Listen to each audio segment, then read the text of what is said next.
E-газар вебсайт болон гар утасны аппликейшнийг танилцуулж байна. Эргэн та E-газар вебсайт болон гар утасны аппликейшнийг ашигласнаар өөрийн газартай холбоотой бүх төрлийн мэдээлэл үйлчилгээг авахд хялбар боллоо. Энэхүү гар утасны аппликейшн нь нэгж талбар, өргөдөл шалгах, хүсэл дэлгээх, миний газрууд, хаяг замчлал, төлбөр татвар гэсэн үндсэн бүтцтэй. Танд газар өмчлөх, эзэмших, ашиглах эрхийн харилцаа үүссэн бол газрын албанд бүртгэлтэй утасны дугаар болон регистрийн дугаараа ашиглан бүртгүүлнэ.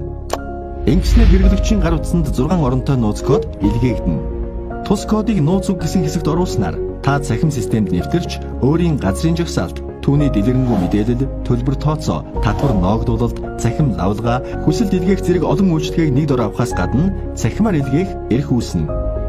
Хэрвээ та газрын албанд бүртгүүлгүй бол дан системийг ашиглан бүртгүүлж нэвтрэх боломжтой.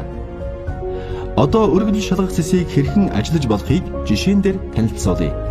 Өргөдлийн төлөв цэсийг сонгож, өргөдлийн дугаараа оруулан шалгах гэсэн товчийг дарснаар өргөдлийн шийдвэрлэх явцын тухай мэдээллийг дэлгэрэнгүй харна.